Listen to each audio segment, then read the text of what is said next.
Netflix is pushed so high in price, it didn't surprise me at all that we've been so greedy on it, and now we're starting to get a little more fearful.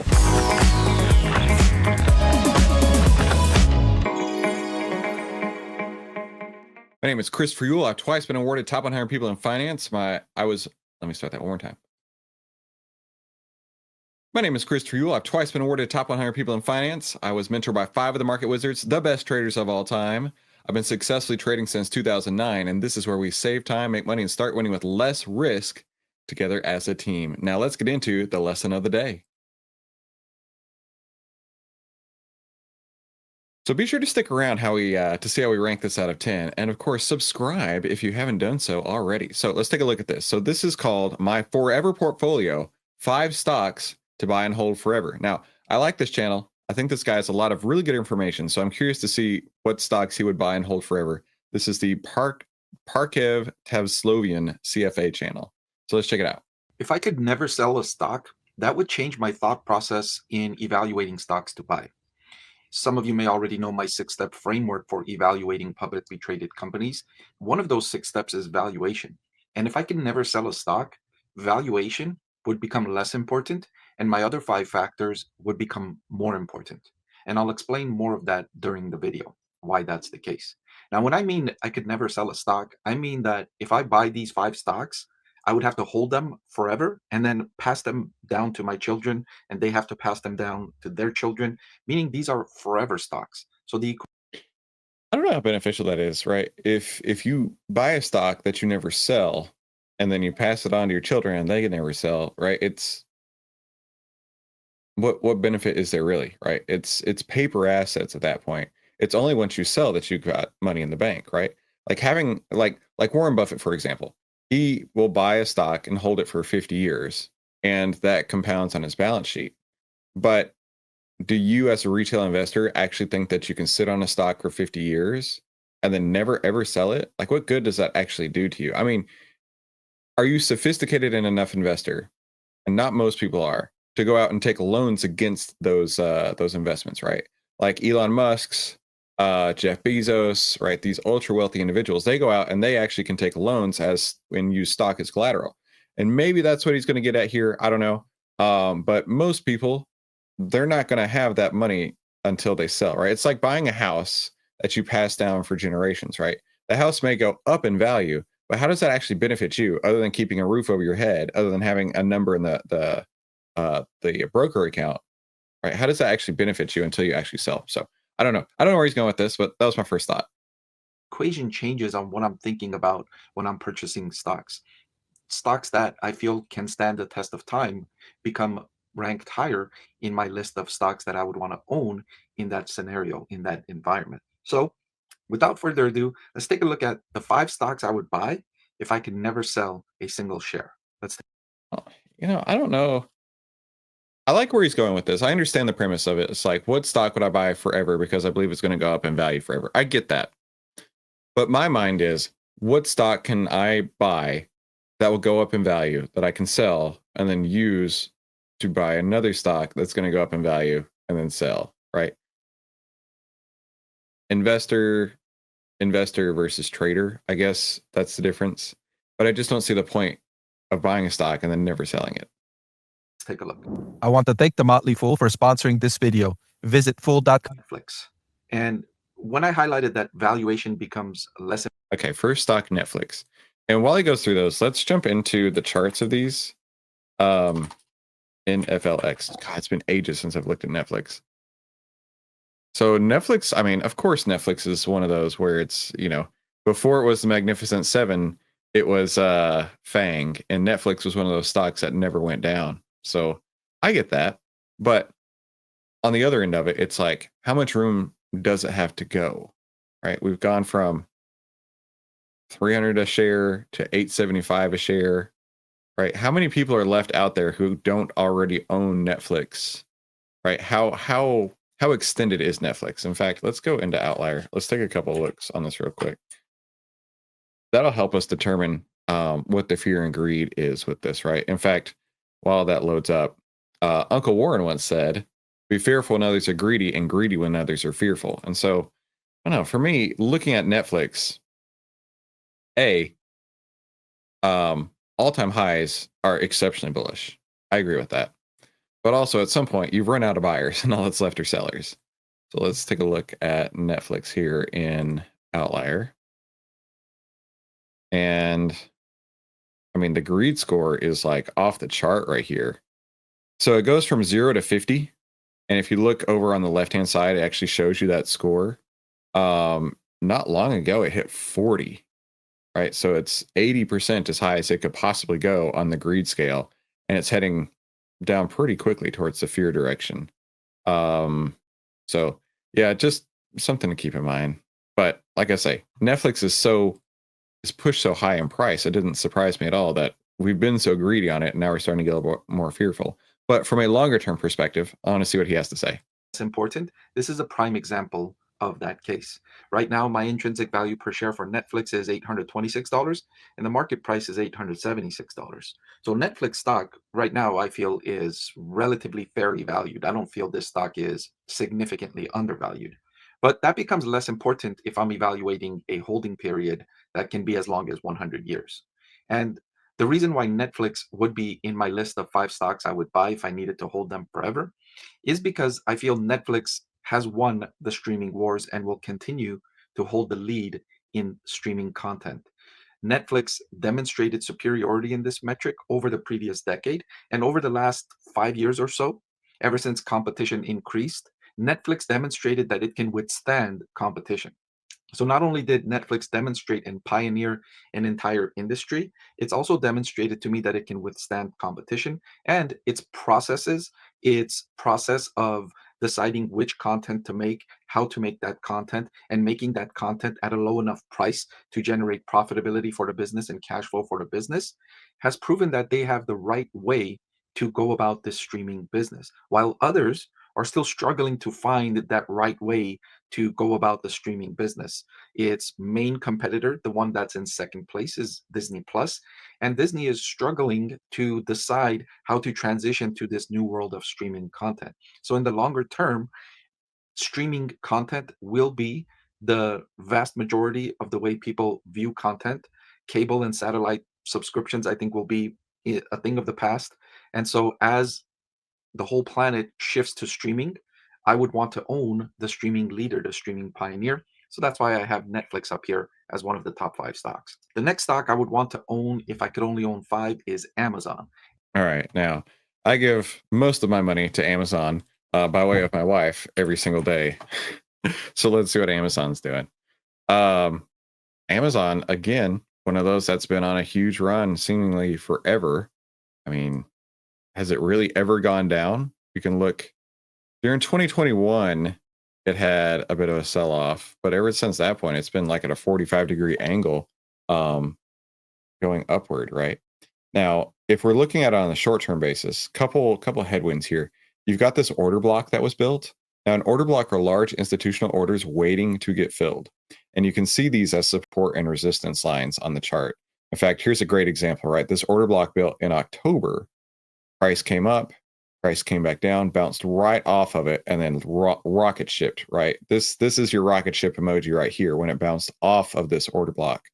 Now it came down here, built another order block, and then came up here and built another one. So if I were to look in this on a short-term horizon, I would say you might see some sideways direction for a while Amazon works itself out. I mean, the trend is definitely moving sideways. You can see how the moving averages have gone from, 45-degree angle, like I mentioned a minute ago, to sideways, right? And that's not what you want to see in a bullish trend.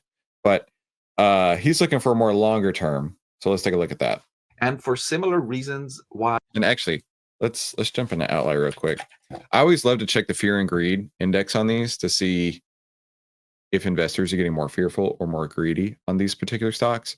If I had to guess, I would say they're getting more fearful because they've been exceptionally greedy for a while, just looking at the price of the chart. Yeah, it's exactly what I expected to see. Right here, you can see we hit a heat map on G35 on the greed score, 35 out of 50. And then we got a sell signal on December 26th. December 26th was here, this candle. So it's down about almost 3% since that sell signal came through. But yeah, doesn't surprise me at all to see when it's been moving up like that, and then it seems like it's really hit a peak, and now it's selling off really hard as far as on the fear and greed scale. So let's go see what Pavel has to say about this, or Parkev has to say about this. I highlighted I would want to own Netflix, I would want to own Amazon, but even more so because Amazon has demonstrated superiority in e-commerce the way that Netflix has demonstrated superiority in streaming content. Do you remember back in the day on Amazon when it was like only books? I remember one of the first not book things I bought on Amazon was a phone case, and not like a an iPhone case. It was like one of those Nokia phones. Right? You remember the Nokia phones, the bricks that had like a green and black screen? That was one of the things that I remember buying on Amazon that wasn't a book. And now it's like the very first thing I think of when I need to go buy something is I want to see what they got on Amazon. Right? That's the first thing that I go to, and it's probably the same for you as well. And what's more, Amazon's hold on the e-commerce market, I feel, is even stronger than Netflix's hold on the streaming content market. Amazon has spent hundreds of billions of dollars building out its logistics and warehouse network, and it's done so effectively, efficiently, not wastefully. Others have tried to compete against this vast network, and they've failed miserably, and they've backed out of those investments.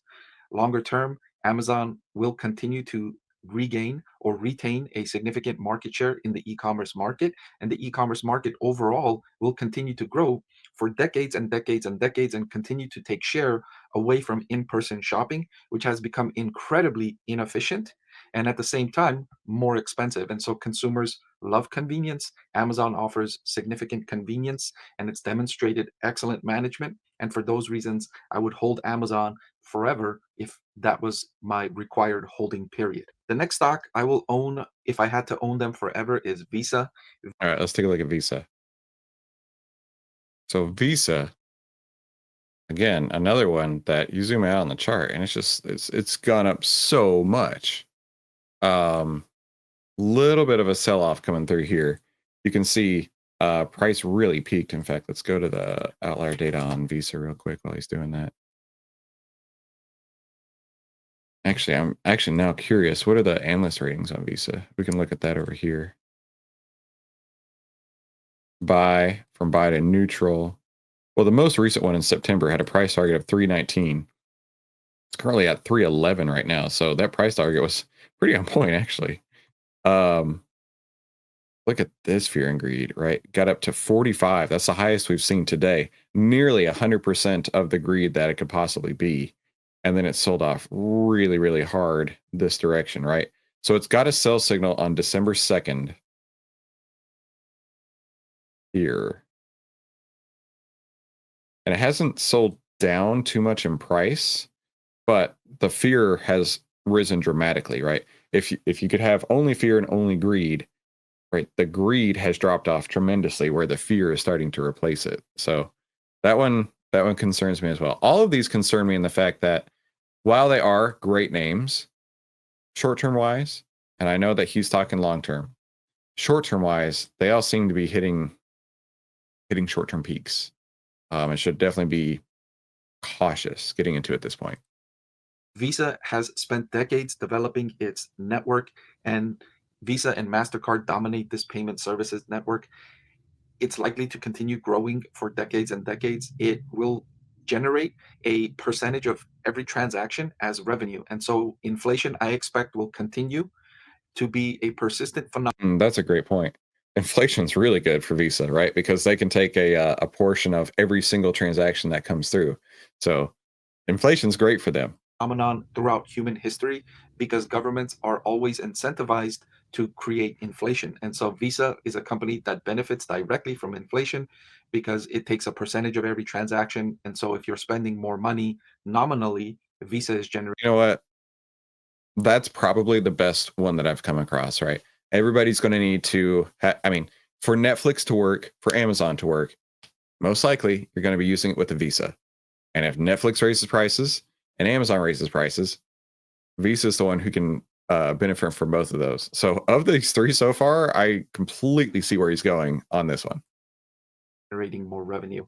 nominally as well. So far, I've shared with you my discounted cash flow valuation models I've had of the stocks that I'm recommending, or the stocks that I would hold if I had to hold them forever. The two other stocks, and I haven't created discounted cash flow models for these, are Home Depot and Airbnb. Let me go. Oh, Airbnb. Wouldn't expect that. Okay, let's go to Home Depot first. That's HD. Oh man, this is the first one that's not been in a crazy bull run. In fact, the price today is the same price that it was in March of 24. So it's nearly gone a whole year of sideways. Surprised by that. Now, it does have a couple things going for it if you are a bullish investor. It's approaching this order block here, right? I mean, it could still sell off and go straight on through this order block, but we'll see if it happens. But that's definitely a bearish trend. In fact, let's go to OVTLYR's data on this. Let's go to analyst ratings while that loads up. Market performed to outperform. That's interesting. So that was in November, going from a 360 to 455 price target. And it's at 393 right now. What was that? 455? That is, nearly 20% higher at this point. All right, so let's look here. And yeah, Home Depot's got a lot of fear. You can see it peaked on its fear in October and then has really, or I'm sorry, peaked on its greed in October and has really fallen off a cliff right here, right? We're down to R18. That's the first red one that we've seen showing how much fear is in the market for Home Depot. So I don't know, dude. That one doesn't ring so strong to me, especially because, well, I mean, if we look on like the fundamental like story aspect of it, if people are unable to buy a home because interest rates have gone up so high, home prices have gone up so high, they're going to need to work on their existing home, which means that would drive additional sales to Home Depot to work on their existing homes. Great example for me was not all that long ago, we had a squirrel get into our attic. It was crazy. Never expected this to happen. I'm working here in the library and I keep hearing these noises. And I thought they were outside on the roof because there's a roof section right over my library here. And there was one day where I heard the squirrel sit down on the drywall right above me. And I'm like, there is no possible way that noise I just heard came from outside this building. No possible way. And so I tried different things to get them to go away, like peppermint oil. I had an exterminator come out, and apparently exterminators who work on like insects and rodents and stuff, they don't consider squirrels a rodent. I don't know, not my thing, but whatever. He put out some rat baits and stuff, and I could still hear it running around. And then I was like, where are they getting in? So I go up in the attic. I don't see any holes in the roof. I look around the building. I don't see any holes. And then I look in this corner where, because my roof has lots of like angles and stuff. It's not a basic roof. It's got lots of angles. It's interesting. But there's this one section where it was like the builders built it and there was like a gap between these spots, right? Like imagine two joints coming together, but they didn't finish the joint. I don't know. Anyway, and then the squirrels had come in through there, snuck in through there, up into the attic, and then had nested right above me. And so I had to go to Home Depot to rent a ladder because this is way bigger. This is so much higher than any ladder I own. And it was like a 30-foot ladder. And me and my son put it up there, and we were both like, because it was so high, right? The ladder was shaking, we were shaking, it was nerve-wracking. And I got some of that tough foam, and I just sprayed the foam in that hole after I had caught the squirrels using some peanuts up in the attic, because I wasn't going to trap them in the house, that's for sure. And squirrels are gone, right? But that's a fair point that I think more and more people are going to be doing more DIY projects because, I don't want to go buy a new home. It would cost me 4 times as much in a mortgage to buy the same home that I live in now because interest rates have gone up, because home prices have gone up. So it's like, I'm not incentivized to leave this house. I have a 3 5/8 mortgage. I'll never find it like that again, maybe in the rest of my life. So Home Depot, I can get behind the story with that. Now, Airbnb, let's take a look at Airbnb. So that is, what is that one? ABNB. ABNB. Now, I don't know if Outlier is going to have enough data for this because it's not the oldest stock on the block, but it might. Let's go to Outlier real quick. ABNB. Outlier doesn't have, no, it doesn't have enough data for the Outlier data here, so that's okay. We'll just look at the chart, go to the dailies. This one, again, has some really strong headwinds at it, right? Talking about order blocks, you've got an order block right above the current price, and then you've got an order block here. The current price is around 130. You've got one here around 138, another one at 148, another one at 153, another one at 174, and another one at 177, right?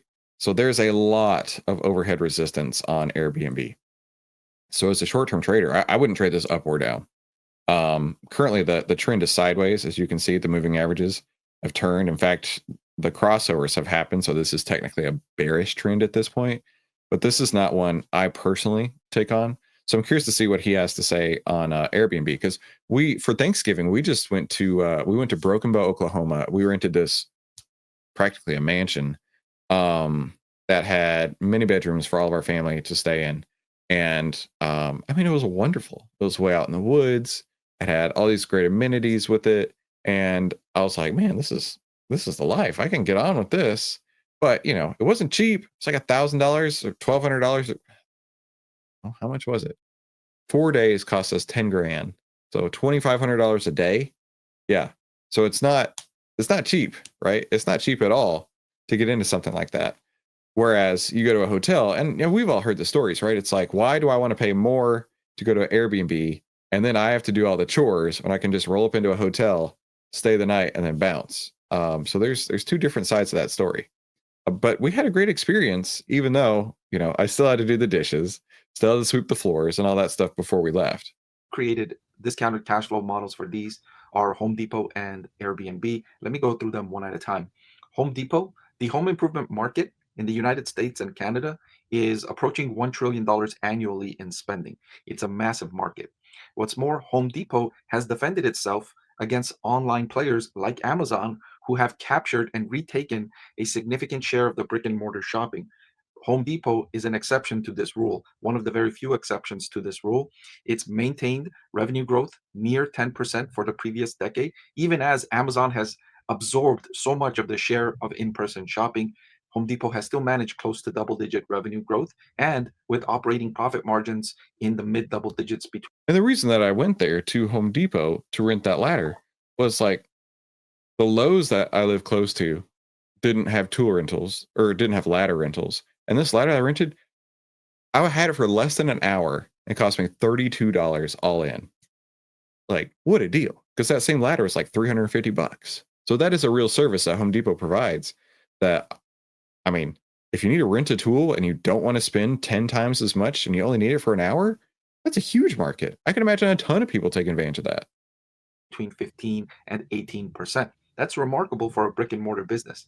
And for home improvement, it's one of perhaps few areas that Amazon will have very hard time penetrating, because the types of things that Home Depot sells is difficult to sell online. They are heavy, they're bulky, they're sometimes needed urgently, and they sometimes serve professionals. I mean, perfect example, right? A 30-foot ladder. Now, it was one that folds and collapses and whatnot, so it fit in the back of our SUV. But I needed it thin, and it was, decently heavy, probably 80 pounds, and I didn't want to keep it forever. So huge advantage to Home Depot for that specific item, right? There's no way I'd go to Amazon for that item. That need these materials on the spot, and sometimes they are products that customers have questions that need to be answered by customer service representatives at the store. So Home Depot, I would be confident in its ability to retain its market share in the massive and growing home improvement market. And last but not least, Airbnb. Airbnb has pioneered the home sharing market and has offered a huge convenience advantage to what was previously available. People before Airbnb had pretty much, if they were traveling, they had a one size fits all accommodation available.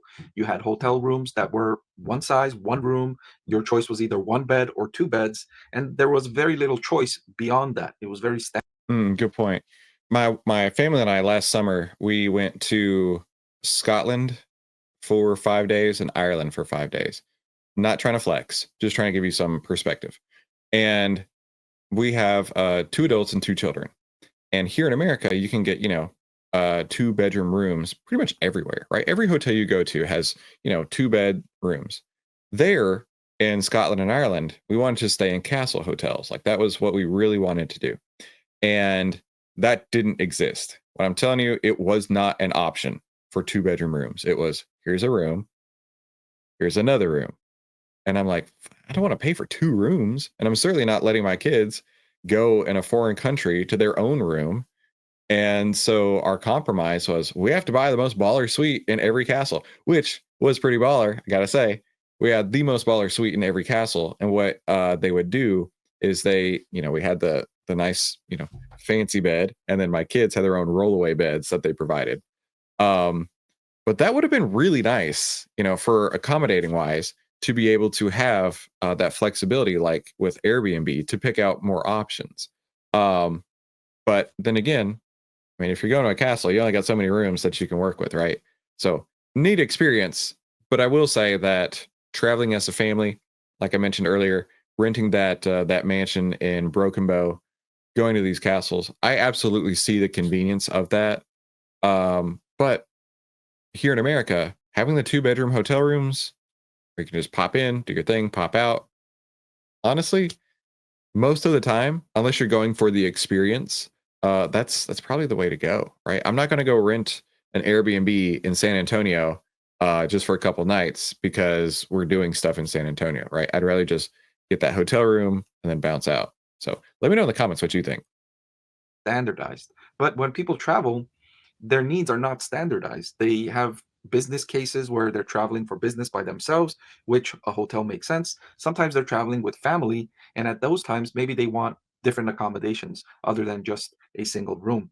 Airbnb solves that problem. Airbnb also takes advantage of all the extra space that people have worldwide. They might only be using 2 out of the 3 bedrooms in their house. They might have a back house or a garage that they can turn into a rental. And all of that supply is being brought to the market by people. And Airbnb gets to benefit from that by utilizing all of that capital. They don't have to spend money creating those new hotels. And so that significant convenience advantage and capital requirements advantage, I think, is going to continue to allow Airbnb to take market share in the massive travel industry. It's already become a dominant player in this market, and the competitive advantages it's gained will be difficult for anyone to encroach upon or overtake. So if I'm going to hold 5 stocks and I have to own them forever, these would be the 5 included in my list. Hey, everyone. Very cool. So a lot of these videos that we watch, we see just some of the most pumper and dumper type of content out there. I feel like his videos do a very good job of explaining what's going on. And even though he and I have very different investing styles, his being more long-term, mine being more short-term, right? Even though we have very different styles, I can see where he's coming from and he can probably see where I'm coming from as well. So it's nice to be able to have that, that exchange of ideas without it being like, you're such an idiot. You should be buying this meme stock. It's going to go up forever. No, I don't think so. I really like where he's at. I like his videos a lot. So if I had to give a rating, do me a favor. Before I tell you mine, go in the chat, drop in your ranking real quick. I would actually give this an 8 and impressive. Nobody gets a 7. But it's better than a 6 for sure. So I would drop that as an 8. So let me know what you would have ranked this as well. And of course, let me know what you're trading in the chat. And be sure to come back tomorrow or we'll help you save time, make money, and start winning with less risk together as a team in the OVTLYR trading room. Have a fantastic day and we'll talk soon.